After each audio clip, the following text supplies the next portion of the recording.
Drama की शुरुआत हमारी फीमेल लीड सूजी से होती है, जिससे उसकी अडॉप्टेड मॉम घर से निकाल रही होती है और इसका बैग फेंकते हुए उसे कहती है कि ओल्ड मैन तुम्हें इतना मानते थे, पर फिर भी देखो तुम उनके फ्यूनरल तक में नहीं आई, तुम कितनी ज्यादा खराब हो, इसलिए अब तुम हमारी फैमिली की बेटी हो ही नहीं। तो सूजी ग्रैंडपा की फोटो देखकर सोच रही होती है कि ग्रैंडपा आपने अपना प्रॉमिस तोड़ दिया, आपने कहा था कि आप मेरे मेडिसिन लाने तक का इंतजार करेंगे और आपको कुछ भी नहीं होगा। तभी जो भी लोग यहाँ पर फ्यूनरल में आए होते हैं वो सूजी को देखकर बातें कहने लगते हैं कि यही शेन फैमिली की अडॉप्टेड बेटी है। असल में इन लोगों ने इसे तब अडॉप्ट करे थे जब उनकी असली बेटी बीमार थी। तभी मास्टर ने उन्हें बोला था कि अगर वो एक लड़की को अडॉप्ट कर लेंगे तो उसकी वजह से उनकी बेटी ठीक हो जाएगी। और सच में फिर शेन फैमिली की रियल बेटी यून तो ठीक हो गई। और शेन फैमिली तो कितने अच्छे हैं कि उसके बाद भी उन लोगों ने अपनी इस अडॉप्टेड बेटी को घर से निकाला नहीं, बल्कि इसे 15 साल तक पाला। पर फिर भी देखो, गंदगी तो आखिर गंदगी ही रहेगी ना। ये सिर्फ फाइटिंग करती रहती है और बिल्कुल भी अच्छी लड़की नहीं है। इसने अपनी सिस्टर यून के बॉयफ्रेंड तक को छीनने की कोशिश करी और अब तो इसे इसके रिलेटिव्स के बारे में भी पता लग गया है ना, तो भी आखिर ईशन फैमिली के घर से निकल क्यों नहीं रही है? पक्का इसे बस इन लोगों की प्रॉपर्टी और पैसों का लालच होगा। जी हाँ, ग्रैंडपा से मिलने अंदर जाना चाह रही होती है, पर उसकी अडॉप्टेड मॉम यहाँ पर उसे थप्पड़ लगा देती है और कहती है कि तुम्हें पैसे चाहिए ना, और वो अपनी बेटी यून को बुलाकर फिर इसे पैसे देने बोलती है। तो यून सूजी के ऊपर 30,000 का कार्ड फेंकती है और कहती है कि ये लो पैसे तो ये इतने ज्यादा नहीं है, लेकिन तुम जैसे गरीबों के लिए इतना भी काफी होना चाहिए। फिर वो उससे अपनी रिंग भी दिखाने लगती है और कहती है कि मेरे बॉयफ्रेंड जिंग ने मुझे शादी के लिए प्रपोज भी कर दिया है और उसने बोला है कि बस कॉलेज एंट्रेंस एग्जामिनेशन के बाद वो प्रपोजल लेकर आएगा और मुझे शादी करेगा। तभी सूजी तो बस ग्रैंडपा से मिलने अंदर जाना चाह रही होती है, तो यून और उसकी मॉम दोनों इसे ढकेल रहे होते हैं। तो सूजी उनसे कह देती है कि क्या तुम्हें मुझसे थप्पड़ खाने। तभी यहाँ पर सूजी के अडॉप्टिव डैड भी आ जाते हैं और वो उसे कहने लगते हैं कि अब तुम्हारी फैमिली मिल गई है, तो हम लोग बस यही चाहते हैं कि तुम अपनी फैमिली के साथ रहो, लेकिन फिक्र मत करो, अगर तुम्हें कभी भी हमारी ज़रूरत होगी ना तो हम लोग तुम्हारी हेल्प ज़रूर करेंगे। तो ये सुनकर सारे लोग यहाँ पर शेन फैमिली की तारीफ कर रहे होते हैं कि ये लोग कितने अच्छे हैं जो अपनी इस खराब अडॉप्टेड बेटी के बारे में इतना सोच रहे हैं। तभी सूजी इन लोगों से कह देती है कि आज से मेरा आपकी शेन फैमिली के साथ कोई रिश्ता नहीं है, और हाँ, ये पैसे जो आपने मुझे दिए ना, ये खुद के लिए रखो, मुझे इसकी ज़रूरत नहीं। ये कहकर वो यहाँ से चली जाती है। तो ये लोग बस गुस्से में देखते रह जाते हैं और बाकी सारी पब्लिक भी बातें कर रही होती है कि वो सच में चली गई, हमें लगा था कि वो सच में पैसों के लिए रुकी है और पैसे लिए बिना तो नहीं जाएगी। तभी उनकी मम कहने लगती है कि ये सूजी इतना खुश होकर गई है, लगता है इसे पता ही नहीं है कि ग्रैंडपा ने इसके लिए इनहेरिटेंस छोड़ कर गए। तो जल्दी से फिर डैड कहते हैं कि चुप बैठो, ये चीज़ अभी सीक्रेट रखना है, आखिर हमारी शेन फैमिली का उस हैरी गैरी लड़की के साथ कोई लेना देना नहीं है, तो आखिर हम अपनी प्रॉपर्टी में से उसे कुछ भी क्यों देंगे। और वो सब फिर अंदर चले जाते हैं। सूजी फिर बाहर से ही अपने ग्रैंडपा के लिए रो रही होती है और उन्हें रिस्पेक्ट देने के बाद फिर वो यहाँ से चली जाती है। फिर हम देखते हैं हमारे मेन लीड जियांग को, जो कि यहाँ कार से कहीं जा रहा होता है और अपने असिस्टेंट से बातें करते हुए वो ब्लाइंड डेट की लिस्ट देख रहा होता है। फिर उसे उसकी ग्रैंडमा की कॉल आती है और वो उसे पूछ रही होती है कि क्या उसे कोई पसंद आया। तो जियांग कहता है कि ग्रैंडमा आखिर ब्लाइंड डेट की लिस्ट में ये सारे लड़के क्यों हैं।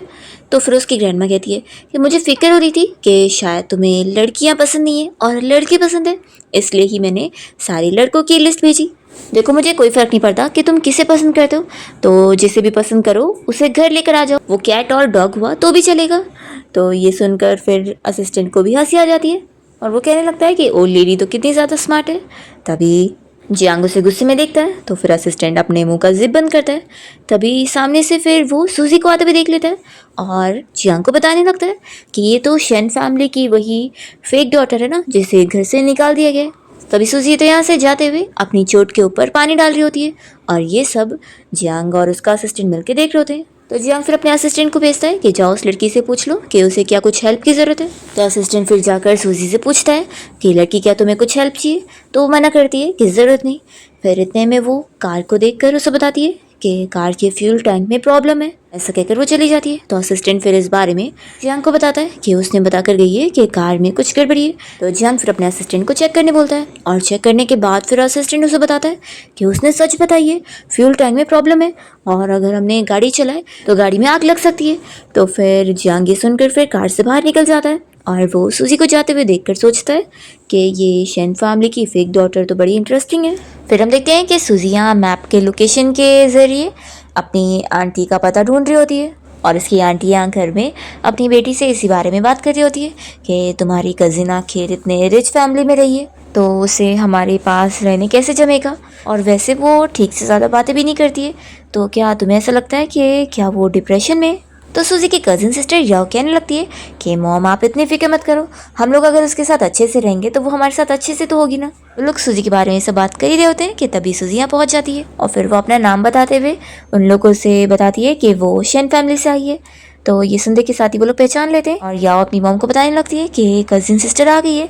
फिर ये लोग उसे खाना देते हैं और फिर वो जल्दी से अच्छे से पेट भर के खाना खाती है। तभी उसकी आंटी उसके हाथ में चोट वगैरह देख कर कहने लगती है कि सच में शेन फैमिली कितने ख़राब है, मैं तुम्हें हॉस्पिटल लेके चलती हूँ तुम्हारा ट्रीटमेंट करवाने। तो सूजी कहती है कि नहीं आप फिक्र मत करो, मैं ठीक हो जाऊँगी। आंटी उसे बताने लगती है कि पहले जब मैं तुम्हें अडॉप्ट करना चाह रही थी तभी हमारी फैमिली सिचुएशन ठीक नहीं थी और ऊपर से शेन फैमिली ने तुम्हें अडॉप्ट कर लिए थे, तो मैंने सोची कि तुम वहाँ पर अच्छे से रह लोगी, तो फिर मैंने तुम्हारी फिक्र नहीं करी। लेकिन मैंने सोची नहीं थी वो लोग तुम्हारे साथ ऐसा करेंगे। लेकिन अब से फिक्र मत करो, तुम्हारी आंटी है ना, मैं हमेशा तुम्हारा ख्याल रखूंगी और तुम्हें भूखा नहीं रहने दूंगी। सूजी कहने लगती है कि आंटी आपको पता है क्या, तब तो मैं बहुत छोटी थी इसलिए मुझे अपने पेरेंट्स के बारे में कुछ भी याद नहीं है। तो फिर आंटी भी उसे थोड़ी बहुत चीज़ें बताती है कि उस टाइम पर उसके पेरेंट्स कैसे शिप में फंस गए थे और उन लोगों ने उसे बचाने की कोशिश किए थे। तब उसका भाई और बहन भी थी एक, पर वो सभी मिसिंग है, इसलिए मुझे भी उनके बारे में नहीं पता। फिर यहाँ पर उसकी कज़िन और आंटी उसे रूम में सोने के लिए देकर चले जाते हैं। तो सूजी सोचती है कि सच में वो लोग की हालत ऐसी ख़राब है कि उनके पास एक रूम से ज़्यादा नहीं है और वो लोग ने फिर भी उसे रूम दे दिया और वो लोग लिविंग रूम में सोने वाले। तो वो सोचती है कि ये लोग सच में अच्छे जो अपनी गरीबी में भी उसे सपोर्ट करने को तैयार है। फिर सूजी अपनी फ्रेंड को कॉल करती है तो उसकी फ्रेंड पूछती है कि तुम कैसी हो। तो सूजी बताती है कि हाँ जिंदा ही हूँ, मैं शेन फैमिली के अपने ग्रैंड पास से बस लास्ट बार ही मिलकर आ गई हूँ। तो फिर उसकी फ्रेंड कहने लगती है कि आखिर तुम ये पे फैमिली के पास क्यों रह रही हो, इनके साथ तो तुम्हारा कोई भी खून का रिश्ता नहीं है। सूजी कहती है कि हाँ माना मेरा इनके साथ रिश्ता नहीं है, लेकिन जो भी हो ये फैमिली अच्छी है और मुझे अभी कॉलेज भी जाना है। वो मन में सोच रही होती है कि उसने ग्रैंडपा से प्रॉमिस करी थी कि वो अपने लिए जिएगी और जो भी चीज़ें उसे पसंद है वो ज़रूर करेगी। फिर उसकी फ्रेंड रैन उसे बताने लगती है कि तुमने जिस ब्रेसलेट के बारे में मुझे पता करने बोली थी मैंने पता कर ली हूँ और इन्फॉर्मेशन तुम्हें सेंड कर दी हूँ। तो सूजी कहती है कि मेरा एक और काम कर दो, सिटी सेंटर में एक बिल्डिंग खरीदो जहाँ पर मैं अपनी आंटी को घर दिलाना चाहती हूँ। फिर नेक्स्ट मॉर्निंग सूजी अपनी आंटी और कज़िन के साथ ब्रेकफास्ट कर रही होती है। तभी उसकी आंटी पूछने लगती है कि तुम कौन से स्कूल में पढ़ती थी। तो फिर वो यूनिवर्सिटी का नाम बताती है और कहने लगती है कि लेकिन वो 1 साल पहले ही ड्रॉप आउट हो गई। तो फिर उसकी आंटी सोचती है कि उसने जो उसके बारे में सुनी थी कि वो बहुत ही इग्नोरेंट है, तो क्या ये सच होगा। वो सोचती है कि नहीं ये तो कितनी अच्छी बच्ची है। अभी याओ कहती है कि सिस्टर तुम तो मेरे ड्रीम यूनिवर्सिटी में पढ़ती हो। अभी आंटी कहती है कि फिक्र मत करो, मैं तुम्हारी हेल्प करूँगी तुम्हारे यूनिवर्सिटी का स्टूडेंट स्टेटस तुम्हें दिलवाने में। ठीक है, याओ पढ़ाई में बहुत अच्छी है और उसके अपने टीचर्स के साथ अच्छे कनेक्शन है जो कि सूजी के यूनिवर्सिटी के टीचर्स को भी अच्छे से जानते होंगे, तो ऐसे वो उसकी हेल्प कर देंगी।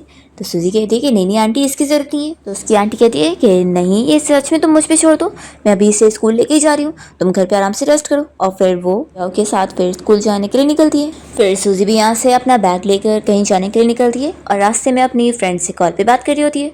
तो उसकी फ्रेंड कहने लगती है कि क्या मैं भी तुम्हारे पास आ जाऊँ। तो सूजी कहती है कि क्या हुआ, तुम्हें मेरी फिक्र हो रही है। तो वो कहती है कि ऑफ कोर्स तुम्हारी लाइफ कोई सिंपल नहीं है, तुम आखिर मेरी बॉस हो और सब तुम्हारे अंडर में, और ऊपर से कुछ गुंडे हैं जो कि तुम्हारे पीछे पड़े हुए हैं।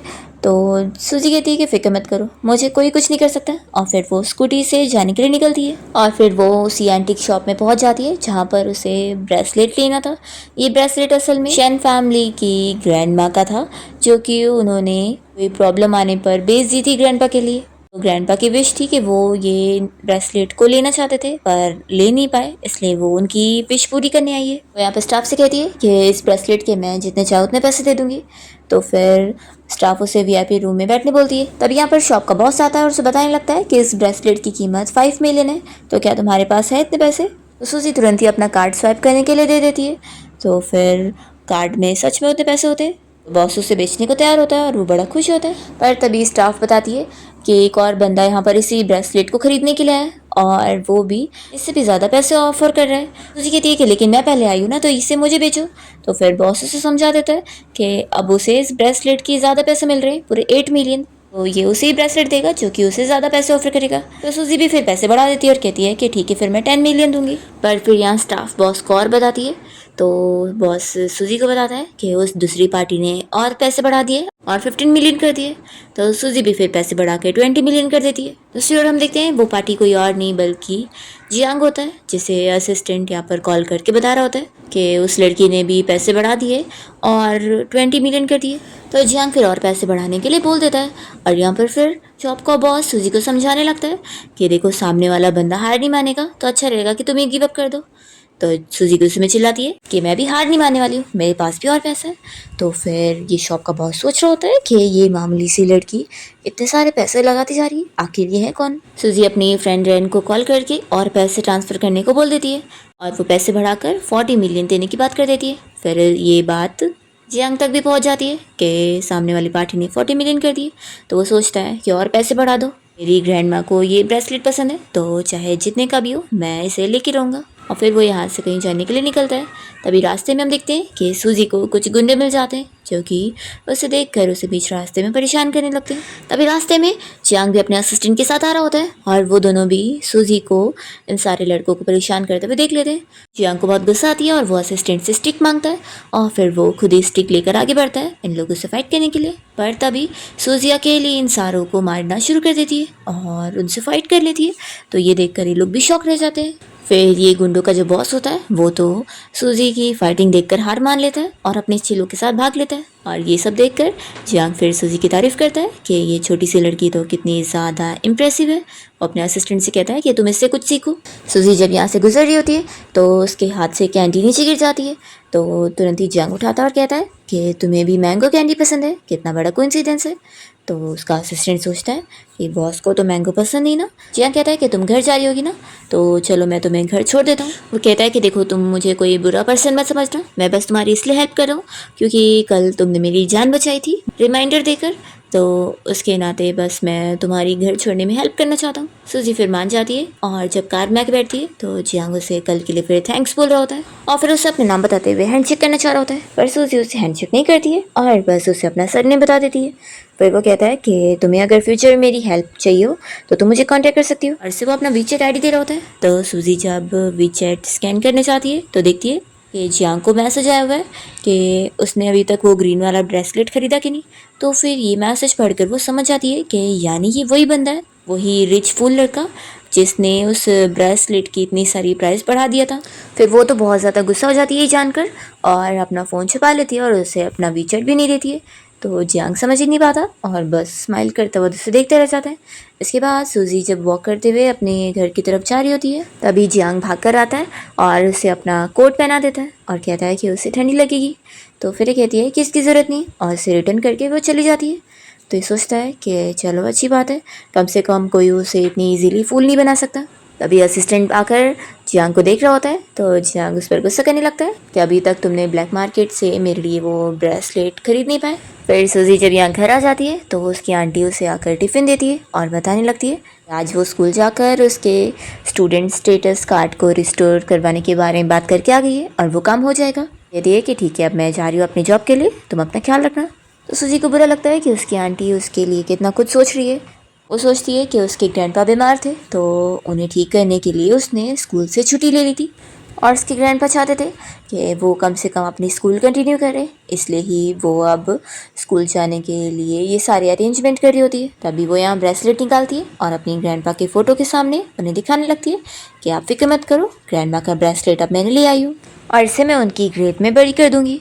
फिर इतने में उसकी फ्रेंड उसे कॉल करके बताने लगती है कि कल एक न्यू प्रोडक्ट को वो लोग चेक करने चलेंगे। फिर नेक्स्ट डे सूजी जब यहाँ एंट्री गेट पर होती है तभी यहाँ पर उसे यून मिल जाती है और वो कहने लगती है कि तुम ज़रूर यहाँ पर मेरे बॉयफ्रेंड जो को फंसाने के लिए आई होंगी क्योंकि आखिर अब तुम्हारे पास कोई सपोर्ट नहीं है। पहले ग्रैंडपा तुम्हें सपोर्ट करते थे और अब तुम सोच रही हो कि तुम कैसे दूसरा सपोर्ट ढूंढोगी। तो सूजी को गुस्सा आ जाती है और फिर वो यून का गला पकड़ लेती है और उसे समझाने लगती है कि तुमने मुझसे पंगा लेकर बिल्कुल भी अच्छा नहीं कर रही हो, बार बार तुम मुझे प्रोवोक कर रही हो, ये अच्छी बात नहीं है। तुमने एक बात तो सही बोली हो कि ग्रैंडपा अब नहीं है तो मुझे सपोर्ट करने वाला कोई नहीं है, इसलिए अगर अब मुझसे पंगे लोगी तो मुझसे बचोगी भी नहीं तुम।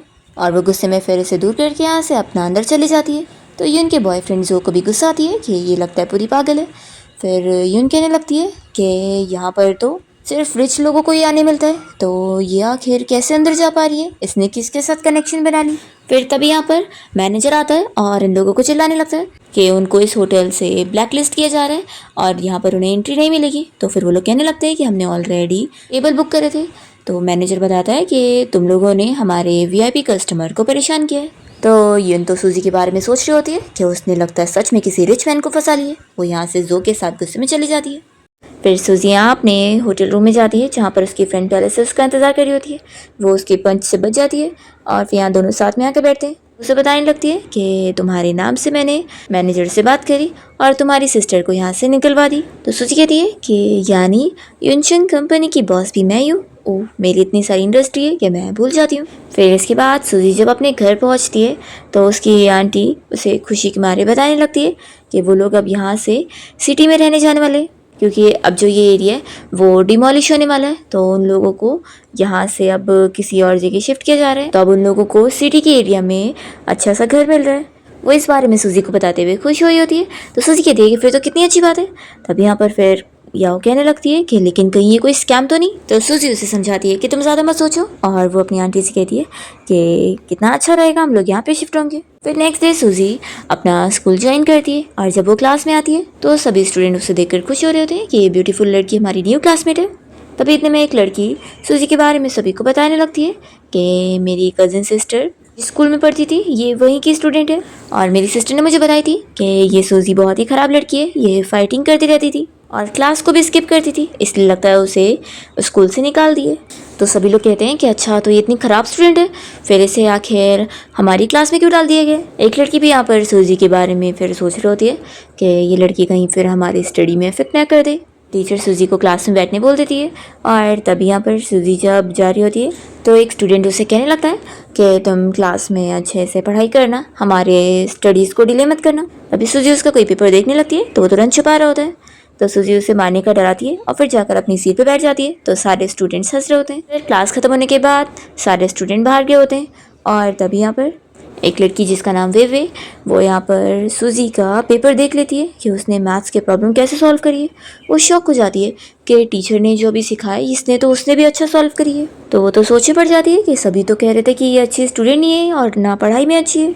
सूजी फिर कहीं पर जा रही होती है, तभी उसकी फ्रेंड उसे कॉल पर बताने लगती है कि उसके लिए ऑर्डर है, कोई मिस्टीरियस पर्सन है जो कि उससे अपनी ज्वेलरी की डिज़ाइन बनवाना चाहता है। तो सूजी मना करती है कि अभी मैं बहुत लेज़ी हूँ। तो रैन कहती है कि पैसा तुम्हारे सामने और तुम लेज़ी हो रही हो, क्या आप मुझसे फाइट करनी है। सूजी कहती है कि ये बताओ कि मेरी फैमिली की इन्फॉर्मेशन कहाँ तक पहुँची। तो रैन बताती है कि उसने 15 साल पहले की काफ़ी इन्फॉर्मेशन निकालने की कोशिश करी पर बिल्कुल भी कुछ खास नहीं पता लगा। सूजी यहाँ कॉल पे बात कर रही होती है कि तभी इतने में उसे आवाज़ आती है कि कोई लेडी बेहोश हो गई है। तो वो जल्दी से भाग कर जाती है और देखती है उस लेडी की कंडीशन चेक करने के बाद समझ जाती है कि उनकी तुरंत जान बचाने की ज़रूरत है।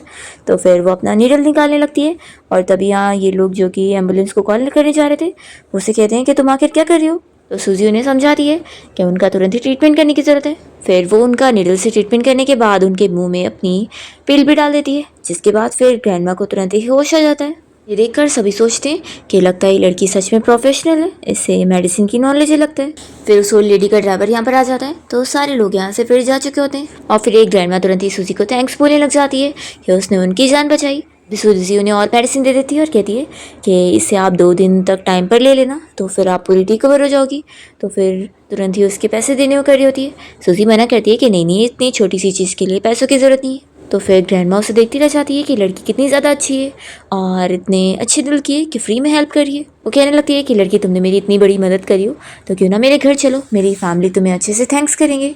तो फिर सूजी बताती है कि मुझे ज़रूरी काम है। तो फिर ग्रैंडमा कहती है कि अच्छा ठीक है, फिर प्लीज़ अपना नंबर दे दो ताकि अगर कभी मुझे मेडिसिन के लिए तुम्हारी ज़रूरत होगी तो मैं तुम्हें कॉल कर लूँगी। सूजी मान जाती है और फिर उन्हें अपना नंबर देकर चली जाती है। तभी ग्रैंडमा फिर अपने ड्राइवर को बोलकर तुरंत ही फिर फ़ोन लेके जियांग को कॉल करती है और उसे बताने लगती है कि आज वो जब शॉपिंग के लिए बाहर आई थी तो वो अचानक से रोड पर बेहोश हो गई थी, तो एक लड़की ने उनकी जान बचाई।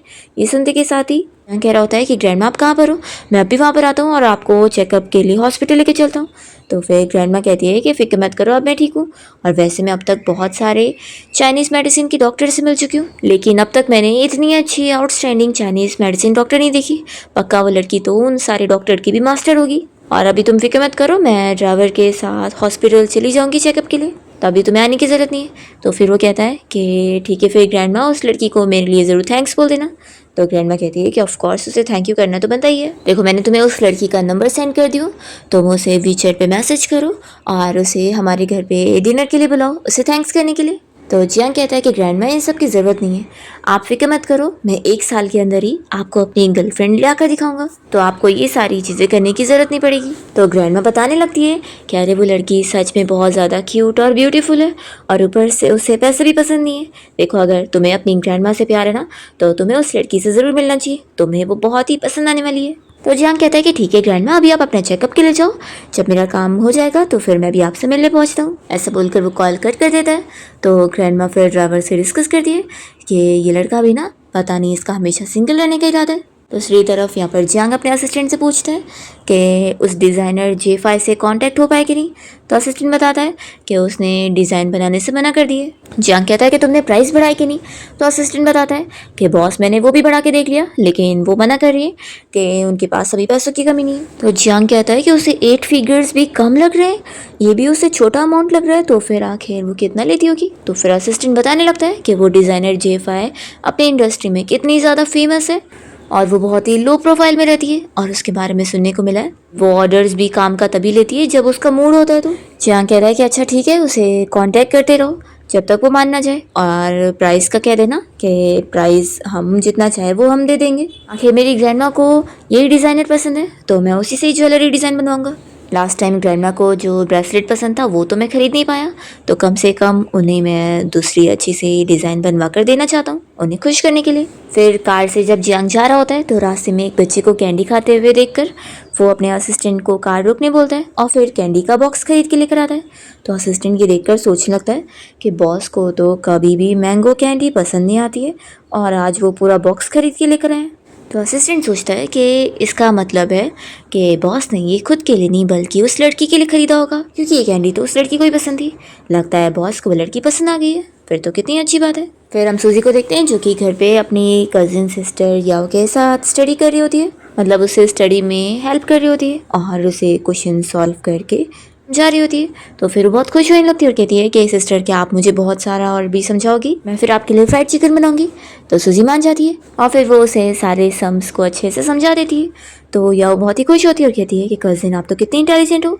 तो सूजी कहती है कि अब याद से मुझे फ्राइड चिकन ज़रूर खिलाना। फिर आंटी जब रूम में आती है तो यहाँ पर याओ उन्हें बताने लगती है कि कजिन तो सच में कितनी इंटेलिजेंट है मॉम, उन्होंने मेरी कितनी सारी सम सॉल्व करने में हेल्प करी है, इवन टीचर से भी ज़्यादा वो इंटेलिजेंट है। तो आंटी कहती है कि लेकिन उसके बारे में तो हमने सुने थे कि वो पढ़ाई नहीं करती है और बहुत ही ख़राब स्टूडेंट रही है। तो ये कहती है कि ऐसा तो बिल्कुल भी नहीं है। तो चलो अब मैं जाती हूँ कज़िन के लिए फ्राइड चिकन बनाने को। फिर दूसरी तरफ हम सूजी को देखते हैं जो कि यहाँ पर अपनी फ्रेंड से कॉल पे बात कर रही होती है। उसकी फ्रेंड उसे जियांग के काम के ऑर्डर के बारे में बता देती है और कहती है कि वो मिस्टीरियस CEO जिसने डिज़ाइन के लिए कांटेक्ट किया था उसका नाम मिस्टर जियांग है और वो तुमसे डिज़ाइन बनवाने के लिए पीछे पड़ गया है और काफ़ी ज़्यादा प्राइस भी देने को तैयार है। मैंने उसे फिर भी रिजेक्ट कर दिया। तो सूजी कहती है कि उसका ऑर्डर ले लो, मैं भी देखती हूँ कि उसके पास कितना पैसा है। अब तो मैं उसे अच्छा खासा चार्ज करके रहूँगी। लास्ट टाइम ब्रेसलेट खरीदने के टाइम पर उसने ही इतनी सारी प्राइस बढ़ा दिया था, मुझे इतनी महंगी ब्रेसलेट लेनी पड़ी है। रैन कहती है कि यानी वो दूसरा बंदा जो कि ब्रेसलेट खरीदने के पीछे पड़ गया था वो वही था। रैन कहती है कि फिर तो अच्छी बात है, तुम्हें रिवेंज लेने का मौका मिल गया। फिर नेक्स्ट डे क्लास में सूजी स्टीम बंस खाते हुए अपना पढ़ाई पे फोकस कर रही होती है। तभी इतने में उसका क्लासमेट जाओ से देख रहा होता है और सोचता है कि ये तो सच में बहुत ही गरीब लड़की है, इसके बैग और इसकी सारी चीज़ें और खाना देखकर ही पता लग रहा है कल मुझे इसे ऐसे ट्रीट नहीं करना चाहिए था। तभी सूजी उसे कह देती है कि अगर तुमने और मुझे देखा ना तो तुम्हारी आंखें निकाल लूँगी। तो फिर वो उसके पास आता है और अपने बैग में से जो खाने के स्नैक्स होते हैं वो उसके लिए डेस्क पर निकाल कर दे देता है और कहता है कि अब से हम लोग सेम टीम में, तो तुम्हें कोई भी बुली नहीं कर सकता है, अब मैं तुम्हारा फ्रेंड हूँ। सूजी कहती है कि थैंक यू काइंड पर्सन। फिर सूजी कैंटीन में जब खाना खा रही होती है तब यहाँ पर जाओ वेवे के साथ बैठकर उसे ज्वाइन करता है और वेवे और जाओ मिलकर कोई डांस कंपटीशन के बारे में बात करते हैं जिसमें येन भी पार्टिसिपेट करने वाली है। और क्योंकि वो बहुत ज़्यादा बदतमीज़ लड़की है और इन लोगों को भी परेशान करती रहती है तो इसलिए ये लोग यही प्लान कर रहे होते हैं कि उसे हराना होगा। वेवे कह रही होती है कि वो बहुत ही अच्छा डांस कर लेती है तो वो भी उसमें पार्टिसिपेट करेगी। ये लोग सूजी से भी बात करते हुए उससे फ्रेंडशिप कर लेते हैं और उससे कहते हैं कि हम लोग तुम्हें सिस्टर कहकर बुलाएंगे।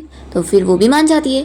फिर हम देखते हैं कि सूजी जियांग की ग्रैंडमा के बुलाने पर उनसे मिलने उनके घर गई होती है और यहाँ पर जियांग अपने ऑफिस में होता है। तभी वो उसका असिस्टेंट आकर बताता है कि ग्रैंडमा ने कॉल करके उसे घर पे बुलाई है क्योंकि उनकी लाइफ सेवर घर आई हुई है, तो वो उससे मिलवाना चाहती है। तो जियांग कहता है कि मेरी ग्रैंडमा से कह देना कि मेरे पास ऑलरेडी स्वीट हार्ट है, तो मैं किसी और लड़की को पसंद नहीं करने वाला। और हाँ, ग्रैंडमा की लाइफ सेवर को मेरी तरफ से कोई थैंक यू गिफ्ट दे देना।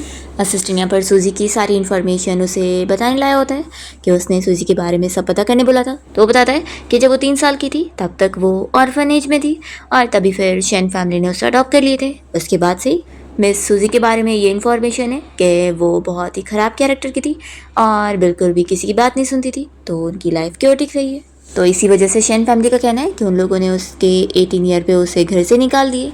असिस्टेंट ये भी बताता है कि जब वो 15 ईयर की थी तभी उसने कोई फाइटिंग कर ली थी जिसकी वजह से स्कूल से उसे निकलना पड़ा था, तो वो 1 साल के लिए फिर स्कूल से ड्रॉप आउट हो चुकी थी। लेकिन अभी मिस सूजी ने 2 दिन पहले ही वापस से यूनिवर्सिटी को ज्वाइन किया है। असिस्टेंट बताता है मिस सूजी के ऊपर इल्ज़ाम लगाए कि उन्होंने अपनी सिस्टर के बॉयफ्रेंड को सेड्यूस करने की कोशिश करी। तो इस पर जियांग तुरंत ही कह देता है कि ये बात सच हो ही नहीं सकती, ज़रूर उसके बारे में झूठ फैलाया गया क्योंकि वो बदतमीज़ हो सकती है लेकिन ब्लाइंड नहीं हो सकती, और ऊपर से वो फाइट करने वाली लड़की नहीं है। लेकिन हाँ, अगर कोई आकर उससे पंगे लेगा तो वो इतनी इजीली बुली भी नहीं होगी, वो फाइट बैक करना जानती है। तो इसलिए मुझे ये बेकार बातों पे बिल्कुल बिलीव नहीं है, ये सब झूठी इन्फॉर्मेशन है। वो असिस्टेंट को इस बात पर चिल्लाने लगता है कि तुमने ये गार्बेज इन्फॉर्मेशन पता करके लेकर आए हो। तो असिस्टेंट कहता है कि बॉस मैं क्या कर सकता हूँ, मुझे यही पता लगा है और इसके अलावा कुछ और नहीं पता लग रहा। असिस्टेंट कहता है कि शायद जानबूझ के किसी ने उनकी इन्फॉर्मेशन को इरेज किया और क्या पता ये काम उनका खुद ही का होगा। तो जियांग कहता है कि हर किसी के कुछ ना कुछ सीक्रेट्स और प्राइवेसी होती है, वो नहीं चाहती होगी कि उसके बारे में लोगों को पता लगे, इसलिए उसने अपने बारे में सब कुछ छुपा के रखी है। लेकिन देखना नियर फ्यूचर में क्या पता वो मुझे सब कुछ बता दे। फिर हाउसकीपर यहाँ पे जियांग की ग्रैंडमा को इस बारे में बता देता है कि मिस्टर जियांग ने कॉल करके बता दिया कि वो बिज़ी है और वो घर नहीं आने वाले। तो फिर ग्रैंडमा गुस्सा हो रही होती है कि इतनी अच्छी ग्रैंड डॉटर इन लॉ मिली है मुझे, पर वो एक ऐसी हरकतें कर रहा है, अगर इसे मैंने खो दी ना तो मैं उसे छोड़ूंगी नहीं। फिर ग्रैंडमा यहाँ सूजी के पास आके बैठती है और कहने लगती है कि जीनियस डॉक्टर गर्ल, मुझे तुम्हें कुछ बताना था कि आजकल मेरे हार्ट में बहुत ज़्यादा पेन हो रहा है। तो सूजी उनसे कहती है कि आप जहाँ पर हाथ रखी हुई है ना वो राइट साइड है और हार्ट लेफ्ट साइड में होता है, और आपकी आवाज़ से भी लग रहा है कि आप बिल्कुल ठीक है, आपको चेकअप की ज़रूरत नहीं है। तो ग्रैंडमा फिर साफ साफ उससे पूछने लग जाती है कि क्या तुम्हारा कोई बॉयफ्रेंड है क्या, अगर नहीं है तो मैं तुम्हें अपना ग्रैंडसन सजेस्ट करना चाहती हूँ, वो बहुत अच्छा है और ऊपर से बहुत हैंडसम भी है, तुम्हें पसंद आएगा, वो बहुत पैसे भी कमाता है। पर मन में ग्रैंडमा अपसेट होती है कि लेकिन थोड़ा सा एज में ज़्यादा बड़ा है। लेकिन वो फिर उसे जियांग की और तारीफ़ें बता रही होती है कि वो कितना ज़्यादा अच्छा है और अपनी वाइफ की कितनी केयर करने वाला है। सूजी यहाँ पर शौक हो जाती है कि वो इन्हें कैसे मना करे। तभी ग्रैंडमा कहती है कि इतनी भी जल्दी मुझे जवाब देने की ज़रूरत नहीं है, मैं पहले अपने ग्रैंडसन का तुम्हें फ़ोटो लाकर दिखाती हूँ, तुम वेट करो।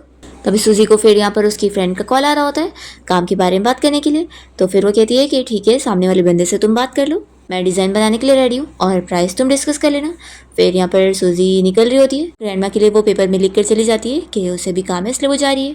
फिर हम देखते हैं कि सूजी जब यहाँ बस स्टॉप पर खड़ी होती है तब यहाँ पर जियांग का असिस्टेंट उसे बताने लगता है कि बॉस ये तो मिस सूजी है ना। तो जियांग असिस्टेंट को कार रोकने बोलता है और फिर वो सूजी के सामने आकर खड़ा हो जाता है और पूछता है कि तुम यहाँ पर क्या खड़ी हो। तो सूजी उसे देखकर फिर जल्दी से खड़ी होती है। तो फिर वो कहता है कि लगता है तुम्हें मैं बहुत अच्छे से याद हूँ। सूजी मन में गुस्सा हो रही होती है कि आखिर इसने मेरे 35 मिलियन वेस्ट किए तो इसे मैं कैसे ही भूल सकती हूँ। तभी जियांग के पास वही एक कैंडी होती है तो वो सूजी को दे देता है और कहता है कि तुम्हें ये पसंद है ना, तो सूजी खा लेती है। फिर जियांग कहता है कि वैसे अंधेरा होने वाला है तो चलो मैं तुम्हें छोड़ देता हूँ।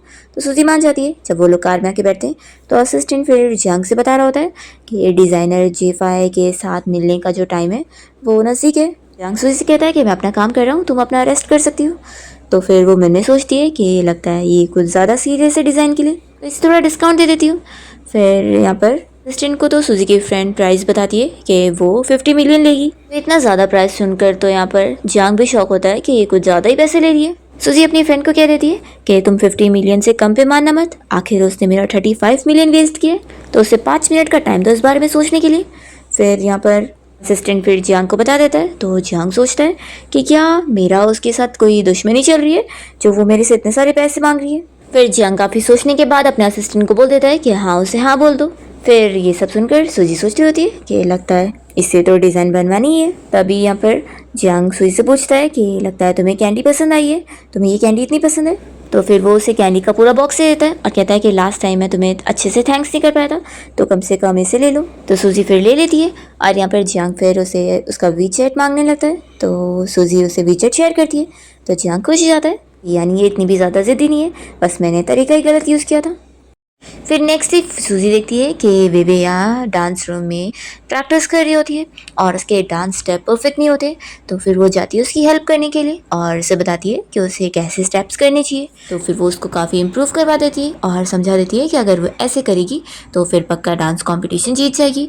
तो फिर वेवे उसे थैंक्स करने लगती है और कहती है कि तुम तो कितनी ज़्यादा ट्रेंड हो, जैसे कि तुम ही डांस टीचर हो। सूजी उसे इस बारे में नहीं बताती है कि वो तो असल में फेमस सॉन्ग राइटर है जिसने इस सॉन्ग को लिखी है, तो इसलिए उसे डांस के बारे में भी पता है। अब जब यहाँ पे डांस कंपटीशन के प्रैक्टिस वाला दिन आता है तो इन लोगों को ऑडिटोरियम में सभी के सामने डांस करना होता है। तो यून तो यहाँ पर पहले से ही विवेक को बातें सुना रही होती है कि ये कॉम्पिटिशन वो ही जीतने वाली है। पर जब यहाँ वे अपना डांस करती है जो कि उसे सूजी ने सिखाई थी, तो सभी को उसका डांस बहुत पसंद आता है और ये देखकर यून को गुस्सा आती है। फिर यहाँ डांस प्रैक्टिस अच्छी की जाने की खुशी में ये सभी बाहर डिनर पे जाते हैं और जो को बहुत ही खुशी मिलती है ये उनका चेहरा देखने के बाद, और ये लोग इसी बारे में हंसी मजाक कर रहे होते हैं। वे सूजी को थैंक्स करने लगती है कि उसने जो डांस सिखाई थी वो सच में बहुत ही अच्छा था। वो कहती है कि वैसे तुम सच में मेरे आइडल की तरह दिखती भी हो। वो उसे एक एक्टर का फोटो दिखाने लगती है जो कि सूजी की तरह मिलता जुलता है। तो सूजी कहती है कि हाँ, लग तो रहा है मेरे जैसा। सूजी फिर घर आने के बाद आंटी से पूछती है कि घर शिफ्ट होने की तैयारी कैसी चल रही है। तो फिर आंटी उसे बताती है कि बस नेक्स्ट वीक ही वो लोग शिफ्ट हो जाएंगे। तभी सूजी पूछती है कि क्या आप मेरे पेरेंट्स के बारे में और कुछ बता सकती हैं। तो फिर वो बताने लगती है कि वो असल में जब उस दिन फिशिंग करने के लिए बोट पर गई हुई थी तभी उसके मॉम डैड की बोट जो है वो डूब रही थी और उन लोगों ने सूजी को उसे दे दिए थे संभालने को और कह दिए थे कि उसका हमेशा वो ख्याल रखे। तो इसलिए आंटी उसे बता रही होती है कि उस दिन काफ़ी बारिश भी हो रही थी, तो मैंने ठीक से देखी भी नहीं, लेकिन मुझे लगता है कि तुम्हारी तरह एक और लड़का था जो कि शायद तुम्हारा भाई होगा। सूजी फिर इसी बारे में सोचने लगती है कि जिस आइडल का फ़ोटो आज विवे ने उसे दिखाई थी उसका नाम जीशा है और उसकी एज भी 28 ईयर्स है, तो हो सकता है कि वही उसका 10 साल बड़ा भाई होगा। सूजी फिर आंटी से कहने लगती है कि लेकिन चाहे जो भी हो, अब आप ही मेरी क्लोजेस्ट फैमिली हो। फिर रात में सूजी अपनी फ्रेंड रैन को कॉल करती है और उसे जीशा के बारे में पूरी इन्फॉर्मेशन पता करने के लिए बोलती है। तो रैन कहती है कि तुम मुझे उस एक्टर के बारे में पता करने बोल रही हो। सूजी कहती है कि हाँ, तभी इतने में उसे जियांग का मैसेज आया होता है, तो वो उसका रिप्लाई नहीं देती और अपना सोने लग जाती है। दूसरी तरफ हम देखते हैं कि जियांग अपने असिस्टेंट को मैंगो कैंडी वापस से खरीदने के लिए बोल रहा होता है। तब यहाँ पर उसे मिलने के लिए उसका फ्रेंड जीशा आया होता है, वही एक्टर। वो उससे पूछने लगता है कि तुम्हें तो मैंगो पसंद नहीं है, तो मैंगो कैंडी किसके लिए खरीद रहे हो। तो जियांग बता देता है कि एक लड़की के लिए जिसे मैंगो कैंडी बहुत पसंद है। तो फिर जीशा कह रहा होता है कि मैंने सुना कि तेरी ग्रैंडमा ने कुछ दिन पहले किसी जीनियस डॉक्टर गर्ल को घर लेकर आई थी और वो तेरी जोड़ी उसके साथ बनाना चाह रही थी, पर तूने उन्हें मना कर दिया, तो फिर वो काफ़ी गुस्सा हुई थी। तो फिर यहाँ पर जीशा पूछ रहा होता है कि वैसे तू जिस लड़की को चेज़ कर रहा है अभी तक कुछ हुआ कि नहीं। तो जियांग बताता है कि नहीं, अभी तो मैं उसे चेज़ ही कर रहा हूँ। जियांग फिर अपने फ्रेंड जीशा से पूछ रहा होता है कि तेरा क्या चल रहा है। तो उसका फ्रेंड फिर बताने लगता है कि कैसे पहले तो उसकी याददाश्त चली गई थी और फिर उसके बाद जब उसने अपना ट्रीटमेंट करवाया तो उसे कुछ चीज़ें याद आई अपनी सिस्टर के बारे में और वो अब अपनी सिस्टर को ढूंढ रहा है जो कि बचपन में खो गई थी। तो जियांग यहाँ पर जीशा से कहता है कि फिक्र मत कर, मैं तेरी सिस्टर को ढूंढने में मदद करूंगा। दूसरी तरफ सूजी को यहाँ नींद नहीं आ रही होती है, तो वो जियांग को रिप्लाई दे देती है और फिर जब वो सोती है तो जियांग के बारे में सपना देखती है और अचानक से जाग जाती है। सोचती है कि मैं उसके बारे में सपना क्यों देख रही हूँ, ज़रूर इसलिए क्योंकि आजकल वो मुझसे रोज़ ही मिल रहा है। फिर फाइनली हम देखते हैं कि स्कूल में डांस कंपटीशन वाला दिन आ जाता है और यून ने जानबूझ के यहाँ पर बहुत ही महंगी ड्रेस पहन कर आई होती है ताकि वो वेवे को यहाँ पर हरा सके। पर फिर सूजी यहाँ पर वेवे से कहती है कि तुम फिक्र मत करो, मैंने ड्रेस मंगवाई हुई हो, तुम बस तैयारी करो। और फिर जब वेवे की बारी आती है तो फिर वो भी बहुत ही अच्छी ड्रेस पहन कर आ जाती है जो कि सूजी ने उसे ला कर दी है। जब वो स्टेज पर पहुंचती है तो सभी उसकी ड्रेस ही देख रहे होते हैं कि वो बहुत ही महंगी ड्रेस पहनी हुई है। यहाँ पर वो डांस करने के लिए स्टार्ट करना चाह रही होती है पर म्यूजिक प्ले नहीं होता है क्योंकि यून ने वेवे की डांस परफॉर्मेंस खराब करने के लिए स्पीकर का कुछ प्रॉब्लम कर दी होती है। सूजी तुरंत ये चीज़ चेक करने जाती है और फिर वो वेवे की हेल्प करने यहाँ स्टेज पर आ जाती है और लाइव उसके लिए पियानो प्ले करती है और एक लड़की यहाँ पर गिटार प्ले करने में मदद कर देती है। तो इस तरीके से फिर वे भी अपना डांस परफॉर्मेंस दे पाती है और सभी लोग बहुत ज़्यादा इंप्रेस होते हैं और इस तरीके से वे ही कंपटीशन जीत जाती है। और जो जजेस होते हैं वो लोग यहाँ पर सूजी से भी काफ़ी इंप्रेस होते हैं कि ये लड़की कितना अच्छा पियानो प्ले कर रही है और उसे देख कर ही लग रहा है कि वो कितनी स्ट्रॉन्ग कैरेक्टर की है। फिर यहाँ पर यून को तो सबसे ज़्यादा सूजी के ऊपर गुस्सा आता है कि उसकी वजह से उसका प्लान ख़राब हो गया और सूजी यहाँ पर हीरोइन भी बन गई। फिर परफॉर्मेंस के बाद सूजी जब बैक स्टेज जाती है तो एक जज यहाँ पर उससे बात करने लगती है और उसे कोई शो में एक्टिंग के लिए इनवाइट करी होती है। तो सूजी मना कर देती है कि नहीं, मुझे नहीं करना है। तो फिर वो फिर भी उससे पूछ रही होती है कि क्या उसे एंटरटेनमेंट इंडस्ट्री में नहीं आना है, उसे बहुत काम मिल सकता है, खास करके अभी तो एक एमवी में हीरोइन का रोल प्ले करने का। तो सूजी मना करती है कि नहीं, मैं इंटरेस्टेड नहीं हूँ और वो चली जाती है। तभी वो जज उसे देखकर सोच रही होती है कि उसका चेहरा कहीं देखा देखा सा लग रहा है। फिर यहाँ पर वेवे और जाओ भी आते हैं सूजी से बात करने के लिए और वे सूजी को थैंक्स कर रही होती है कि आज उसकी वजह से उसका इतना बड़ा काम बन गया। जाओ कहता है कि तुम्हारी पियानो इतना अच्छा था कि तुमने ज़रूर बहुत मेहनत करी होगी ना प्ले करने में, तुमने पूरे साल भर सीखी होंगी। तो सूजी कहती है कि बिल्कुल नहीं, तो मैंने तो 1 महीने में ही सीख ली थी। तो फिर वो काफ़ी शौक होता है कि तुम सच में बहुत ही टैलेंटेड हो। फिर सूजी उन लोग से कह देती है कि अभी मुझे कुछ काम है तो मैं तुम लोग के साथ डिनर के लिए नहीं चलूँगी। फिर वे उसे उसकी ड्रेस रिटर्न करी होती है। तो सूजी कहती है कि नहीं, देने की ज़रूरत नहीं है, इसे तुम अपने पास ही रख लो। तभी जाओ यहाँ पर विवेक के पास वो ड्रेस देख कर कहता है कि ये तो बहुत ही महंगे ब्रांड की ड्रेस है, इसका प्राइस ही पूरा 1 मिलियन होगा। ये सुनकर विवेक भी शॉक होती है। जाओ कहता है कि क्या ये इतनी रिच है जो इसके पास इतनी महंगी ड्रेस। फिर सूजी यहाँ अपने ऑफिस पहुँचती है जहाँ पर उसकी फ्रेंड पहले से उसका इंतजार कर रही होती है। वो उसे कहती है कि तुम्हारे हाथ में चोट लग गई कैसे। तो सूजी बताती है कि आज मैंने पियानो प्ले करी थी और बहुत टाइम बाद प्ले करी ना, तो इसलिए हल्की चोट लग गई। तो फिर रैन कहती है कि आखिर अब तुम डिज़ाइन कैसे बनाओगी, तुम्हारे हाथ कितने इंपॉर्टेंट है तुम्हें पता है। तो वो कहती है कि कोई बात नहीं, मेरे पास लेफ्ट हैंड है ना, मैं वो यूज़ कर लूँगी। रैन कहती है कि सच में तुम तो टैलेंटेड हो, तुम्हारा कोई जवाब ही नहीं है। फिर उसकी फ्रेंड यहाँ पर एक्टर जीशा की इन्फॉर्मेशन लेकर बैठती है और कहती है कि सच में वैसे ये जीशा हो तो बिल्कुल तुम्हारी तरह ही दिखता है। के बारे में और भी चीज़ें बता रही होती है। तो सूजी पूछती है कि मैंने जो उसकी इन्फॉर्मेशन पता करने बोली थी तो कुछ पता लगा। रैन बताती है कि हाँ, जब वो छोटा था तो जी फैमिली ने उसे अडॉप्ट करे थे, वो उनका अडॉप्टेड बेटा है। और बाकी तो तुम उसके बारे में जानती हो कि वो कितना ब्रिलियंट भी है और इतना फेमस एक्टर भी है। सूजी इस बारे में फिर सोचने लगती है कि वो सारी जो क्वालिटी उसके भाई में होनी चाहिए वो जीशा में है, तो पक्का ज़्यादा मैच यही हो रहा है कि वो ही उसका भाई है। फिर रैन बताने लगती है कि वैसे वो नेक्स्ट वीक यहाँ काम से आने वाला है। सूजी सोचती है कि यानी उसका बाल लेने के लिए मुझे इतना टाइम लग जाएगा डीएनए टेस्ट करवाने को। तभी रैन कहती है कि वैसे ये बताओ कि तुम उसके बारे में इतना इन्वेस्टिगेशन क्यों कर रही हो, कहीं वो तुम्हें पसंद तो नहीं आ गया। सूजी कहती है कि तुम भी ना कुछ भी सोच रही हो, मुझे बस कुछ चीज़ कंफर्म करनी है।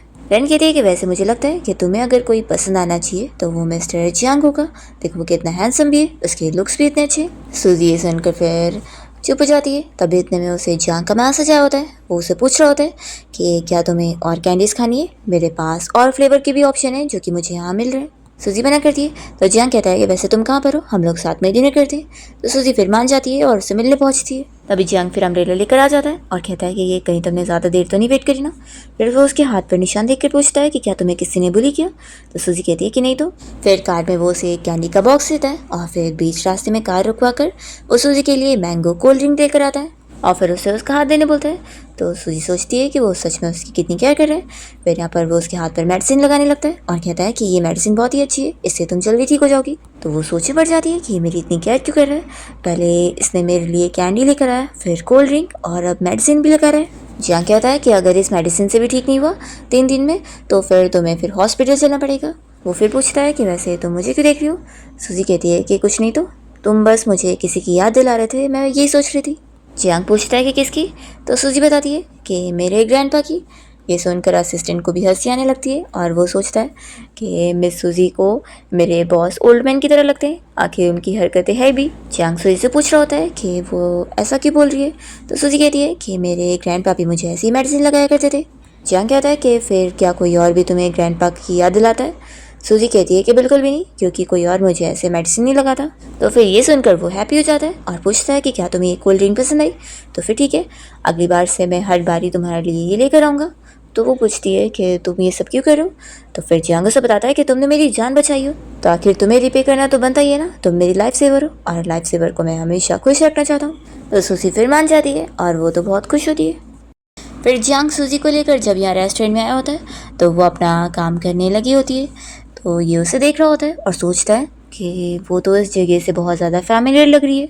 तो वो सोच रहा होता है कि लेकिन उसने सुना था कि शेन फैमिली में वो ठीक से तो नहीं रह रही थी, वो लोग कोई उसके साथ अच्छे से नहीं रहते थे।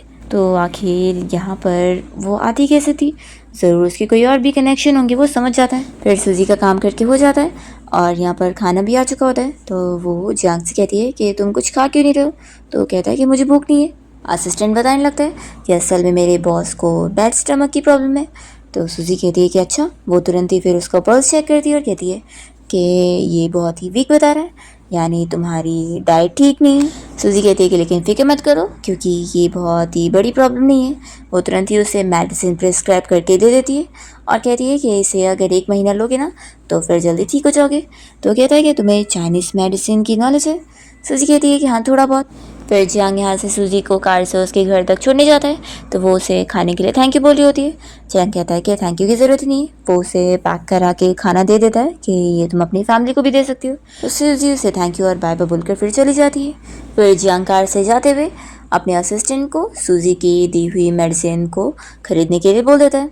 सूजी जब घर पे आती है तो वो फिर अपनी कज़िन याओ को एक केक दे देती है। रिया उसे स्टडी के रिलेटेड और हेल्प करवाने के लिए पूछती है तो सूजी मान जाती है। फिर नेक्स्ट डे स्कूल में साओ यहाँ सूजी को आकर बताता है कि इंटरनेट पर किसी ने फेक रूमर्स फैला दिया है कि सूजी तुमने वेवे को फेक ड्रेस दी हो और फिर सभी लोग अब तुम्हारे बारे में भी गलत गलत बातें बोल रहे हैं। लेकिन तुम फिक्र मत करो, मैं अपने डैड को बोलकर हैकर से ये सारी रूमर्स को हटवा दूंगा। मेरे डैड के पास बहुत पैसा है और वो सारे हैकर्स को हैक कर लेंगे। फिर इन लोग को एक और न्यूज़ देखने को मिलती है कि यून इन लोग के ऊपर इल्ज़ाम लगाते हुए इनके ऊपर केस फाइल करने की भी बात कर रही है।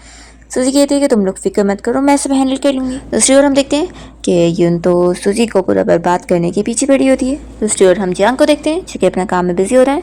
अभी उसे फिर इस बारे में पूरी न्यूज़ मिल जाती है कि सूजी के बारे में ऑनलाइन क्या क्या न्यूज़ चल रही है और फिर वो ये भी पता कर पाता है कि सूजी के हाथ में जो चोट लगी थी वो पियानो प्ले करने की वजह से लगी थी। वो सूजी को मैसेज करता है कि उसके बारे में जो रूमर्स फैल गई है उसे ठीक करने में वो उसकी हेल्प कर सकता है। तो सूजी फिर भी उसे मना करती है। फिर नेक्स्ट डे यहाँ स्कूल के बाहर सारे रिपोर्टर्स पहुँच जाते हैं सूजी से क्वेश्चन करने के लिए कि ये ड्रेस जो उसने विवे को दी है वो पक्का फेक होगी क्योंकि ये बहुत ही फेमस सॉन्ग राइटर की ड्रेस है और वो काफ़ी फेमस भी थी। तो आखिर उसकी ड्रेस यहाँ पर कैसे हो सकती है। यून ये सारी न्यूज़ देखकर खुश हो रही थी कि अब वो लोग कुछ भी नहीं कर पाएंगे। मिस शाओ से मैंने भी जब ड्रेस लेने की कोशिश करी थी तो उन्होंने मुझे भी नहीं दी थी, तो आखिर इसे कहाँ से देगी। तो इसकी ड्रेस फेक है। पर फिर सूजी अपनी आइडेंटिटी को लीक करके यहाँ पर अपनी इमेज को क्लियर करवा लेती है कि असल में जिस मिस शाओ की वो लोग बात कर रहे हैं वो फेमस सॉन्ग राइटर वो कोई और नहीं, वो खुद है।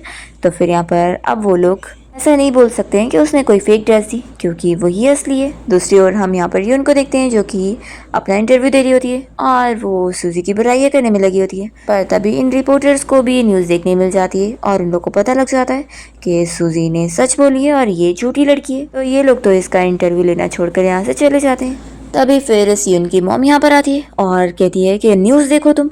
तो फिर वो ये देखकर शॉक होती है कि सूजी वो फेमस मिस शॉ कैसे हो सकती है। तो इसकी मॉम इसे थप्पड़ लगाती है और कहती है कि आखिर तुम ऐसी हरकतें करती क्यों। यून को देखने मिलता है कि अब उसके बारे में रूमर्स फैल चुकी है कि उल्टा उसकी ड्रेस फेक है। तो वो इस बारे में तुरंत ही फिर अपने डैड को कॉल करके पूछती है कि उन्होंने जो उसे डांस कॉम्पिटिशन वाले ड्रेस दिए थे वो फेक थी। तो फिर उसके डैड बता देते हैं कि असल में वो उसके लिए रियल ड्रेस ही खरीदना चाहते थे पर मिल नहीं रही थी। तो उन्होंने फिर फेक का इंतज़ाम करवाए थे क्योंकि उन्हें लगा था कि किसी को पता भी नहीं लगेगा। पर क्योंकि उसने दूसरों की ड्रेस का फेक इशू का स्टेटमेंट बड़ा करी तो इसलिए उसकी खुद की पोल खुल गई। फिर इसे तो इनके ऊपर इतना गुस्सा आ रहा होता है कि अपने फ़ोन भी फेंक देती है। दूसरी तरफ हम यहाँ पर सूजी को देखते हैं जिसे जियांग स्कूल से पिक करने जाता है। दोनों कार में बैठते हैं तो वो उसे कोल्ड ड्रिंक भी देता है और सूजी से फिर पूछ रहा होता है कि आज का सब कुछ कैसा गया। तो फिर वो बता ही रही होती है। तभी इतने में असिस्टेंट अचानक से ब्रेक मार देता है और जियांग तुरंत ही सूजी को पकड़ने लगता है उसे बचाने के लिए और उसकी सारी ड्रिंक यहाँ पर जियांग के ड्रेस के ऊपर गिर जाती है। जियांग फिर असिस्टेंट को डांटता है कि वो कैसे ड्राइव कर रहे हैं और सूजी से कहता है कि फिक्र मत करो सब ठीक है। जियांग कहता है कि क्या हुआ, कुछ प्रॉब्लम है, चलो हम लोग फिर हॉस्पिटल चलते हैं। सूजी सोचने लग जाती है कि ये उसकी कितनी ज़्यादा ही केयर करता है। फिर लोग एक रेस्टोरेंट आ जाते हैं और जियांग यहाँ पर वॉशरूम से अपनी शर्ट चेंज करके आ जाता है।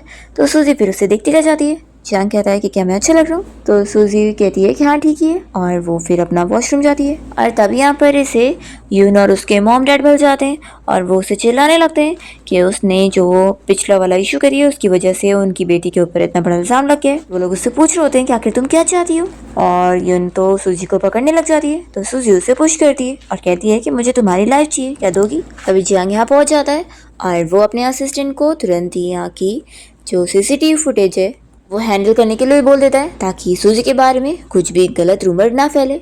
सूजी तो अपनी इस अडॉप्टेड फैमिली को अकेली हैंडल कर रही होती है और उन्हें समझा रही होती है कि ग्रैंडपा के जाने के बाद वो लोग उसके लिए कोई मायने नहीं रखते, तो वो लोग उसे ऐसे बुली नहीं कर सकते। अब वो उनकी बातें सह के नहीं लगी। वो बचपन से लेकर सारी बातें उन लोग को याद दिलाने लगती है कि जब से वो छोटी थी तभी से वो लोग कैसे उसे बुली करते आए और उसके ऊपर इल्ज़ाम लगाते हैं। खास करके यून ने तो उसके ऊपर काफ़ी इल्ज़ाम लगाई है। तो फिर यहाँ सूजी की बातों से तो ये तीनों ही डर जाते हैं और यहाँ से जल्दी से भाग लेते हैं। तभी यहाँ पर जियांग सूजी को अपना कोट से कवर करता है और कहता है कि तुम ठीक तो हो? सूजी कहती है कि तुमने सब देख लिए, तो तुम्हें ऐसा लग नहीं रहा कि मैंने उन्हें बुली करी? तो वो कहता है कि मैंने सब देखा कि उन लोगों ने पहले तुम्हें बुली किया और फिर तुमने फाइट बैक करी हो, तो इसमें कोई गलत बात नहीं है, तुमने बस अपने लिए साइड ली हो। और फिक्र मत करो, मैंने सीसीटीवी फुटेज हैंडल कर लिया हूँ, मैं इस बात को बिल्कुल भी बिगड़ने नहीं दूंगा। सूजी खुश होकर कहती है कि मैंने ये नोटिस करी हो कि तुम बहुत ही अच्छे पर्सन हो। जियांग फिर अपनी तारीफ सुनकर खुश हो जाता है और सूजी उसे कैंडी देकर थैंक यू बोल के चली जाती है। फिर दोनों जब कार से जा रहे होते हैं तो सूजी जियांग को इस बारे में बताती है कि जो उसने उसे मेडिसिन लिख कर दी थी ना, वो उसके पेट दर्द के लिए नहीं था बल्कि उसकी फिजिकल बीमारी के लिए था, क्योंकि आखिर उसे काफ़ी टाइम से गर्लफ्रेंड नहीं मिल रही है। वो उसे कुछ प्रॉब्लम होगी, उसे पता लग गया। कहती है कि तुम मेडिसिन टाइम पर लोगे तो जल्दी ठीक हो जाओगे। ये बोलकर फिर वो अपना घर चली जाती है। यहाँ पर ये सब सुनने के बाद असिस्टेंट को भी बहुत ही हंसी आ रही होती है और जियांग अपने असिस्टेंट के ऊपर बहुत गुस्सा करने लगता है कि तुम इस बारे में पता करो कि आखिर कौन मेरे बारे में ऐसी रूमर फैला रहा है। असिस्टेंट सोचता है कि मुझे लगा था कि बहुत सक्सीड हो गए, लेकिन ये तो अपने प्लान में फेल हो गए। फिर सूजी जब अपने घर पे होती है तो उसे जियांग की ग्रैंडमा की कॉल आती है और वो उसे अपनी बर्थडे पार्टी के लिए इनवाइट कर रही होती है, जो कि 3 दिन बाद है। और वो उसे कहती है कि देखो तुम्हें तो आना पड़ेगा, तो सूजी मान जाती है। तो फिर यहाँ ग्रैंडमा बहुत ज़्यादा खुश होती है। फिर हम देखते हैं सूजी को अपने भाई ज़ीशाओ की कंपनी से कुछ काम के लिए बुलाया जाता है। तो जब वो वहाँ पर गई होती है तो यहाँ ज़ीशाओ के ऑफिस में उसे अपनी बचपन की फ़ोटो मिल जाती है। तो वो सोचती है कि यानी सच में ज़ीशाओ मेरा ही भाई है, तभी तो उसके पास मेरी फ़ोटो भी है। तभी इतने में ज़ीशाओ यहाँ पर आकर उसे गुस्सा करने लगता है कि तुम यहाँ पर मेरी चीज़ों का हाथ क्यों लगा रही हो। अभी सूजी से वो फ़ोटो गिर जाती है तो वो उसे ढकेलता है और जल्दी से उस फ़ोटो को उठाता है और फिर वो उसे डांट कर यहाँ से बाहर जाने बोल देता है कि अभी वो उसे कोई काम नहीं करवाएगा। तो सूजी चली जाती है और यहाँ पर असिस्टेंट फिर ज़ीशाओ को डांटती है कि इतनी फेमस डिज़ाइनर को तुमने भगा दी है। फिर यहाँ पर सूजी को जियांग का मैसेज आता है और वो उसे पिक करने भी पहुँच जाता है और उसके लिए पहले तो कुछ खाने को लेकर आया होता है और फिर वो अपने फ्रेंड ज़ीशाओ से भी मिलने पहुँचता है और ज़ीशाओ से पूछता है कि क्या मेरी सिस्टर के बारे में कुछ पता चला। तो जियांग कहता है कि 3 दिन बाद मेरी ग्रैंडमा का बर्थडे, तो तुम उसमें ज़रूर आना, वहाँ पर तुम्हें तुम्हारी सिस्टर मिलेगी। फिर फाइनली अपनी ग्रैंडमा की बर्थडे पार्टी वाले दिन जियांग जब घर पहुँचता है तो वो सुनता है कि उसकी ग्रैंडमा ने उसी जीनियस डॉक्टर गर्ल को घर बुलाई है। जब वो देखता है तो शॉक हो जाता है कि वो कोई और नहीं सूजी है। फिर वो अपनी ग्रैंडमा को इशारों में बता देता है कि उसकी जो स्वीट हार्ट है, जिस लड़की को पसंद करता है, वो कोई और नहीं बल्कि यही है। तो ग्रैंडमा तो और हैप्पी हो जाती है। सूजी भी ये देखकर सोचती है कि ग्रैंडमा जिस अपने ग्रैंडसन को मुझे सजेस्ट कर रही थी वो यही था। फिर ज़ीशाओ भी यहाँ बर्थडे पार्टी में आया होता है और वो यहाँ पर जियांग से मिलता है। तो जियांग उसे सूजी से मिलने के लिए अंदर रूम में भेज देता है। ज़ीशाओ जब यहाँ पर सूजी से मिलता है तो उसे पता लगता है कि ये असल में उसकी सिस्टर थी और उसने उसे उस दिन डांटा भी था। सूजी उसे डीएनए टेस्ट रिपोर्ट भी ला कर देती है कि उसे भी ऑलरेडी ये पता लग चुका है कि वही उसका भाई है। तो ज़ीशाओ उसे लास्ट टाइम के लिए माफ़ी मांगने लगता है कि उसने उसे पुश किया था। वो कहता है कि तुम भी मुझे मार लो, तो सूजी उसे माफ़ कर देती है। फिर हम देखते हैं कि यहाँ पार्टी में यून भी आई होती है अपने बॉयफ्रेंड जो के साथ और वो दोनों मिलकर यहाँ पर सूजी को फंसाने की कोशिश करते हैं उसकी बेइज्जती करके। पर जियांग और ज़ीशाओ दोनों इसे पहले ही हैंडल कर लेते हैं और इसे इसी के ही काम में फंसा देते हैं और फिर गार्ड इसे पकड़ के यहाँ से बाहर लेकर जाते हैं। और फिर फाइनली जियांग तो यहाँ पर सूजी को प्रपोज कर देता है और उसे रिंग भी पहनाता है। दोनों फिर डेट करना स्टार्ट करते हैं। नेक्स्ट डे जियांग जब उसे कॉलेज से पिक करने गया होता है तो जो सूजी के दोनों फ्रेंड है बेबी और जाओ, वो दोनों भी बड़े खुश हो रहे होते हैं। अभी यून और उसके मॉम डैड यहाँ पर सूजी को मनाने के लिए आ जाते हैं। फिर वो जियांग के सामने उनके बारे में अच्छी अच्छी चीज़ें बोल दे ताकि जियांग उनकी कंपनी को बैंकरप्ट ना करे। पर सूजी उनकी मदद करने के लिए मना कर देती है और उन्हें वो अच्छे से समझा देती है कि उन्हें उनकी सज़ा मिली है।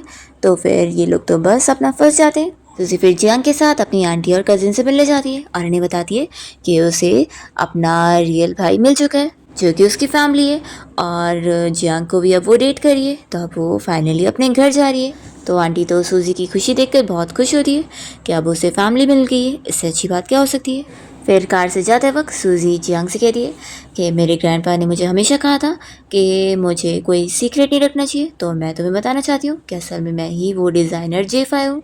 तो कहता है कि मुझे पहले से पता लग गया था। जियांग कहता है कि मैं भी तुम्हें अपना सीक्रेट बताना चाहता हूँ। वो अपना सीक्रेट ये बताता है कि वो भी एक ग्रुप का लीडर है जो कि बॉस के नाम से जाना चाहता है। तो सूजी कहती है कि यानी तुमने मुझसे सीक्रेट छुपाया था। वो उसे यहाँ पे मारने लगती है। तो जियांग कहता है कि प्लीज़ वाइफ अपने हस्बैंड को मारना बंद करो, और इसी के साथ ही फिर इस ड्रामा की हैप्पी एंडिंग हो जाती है।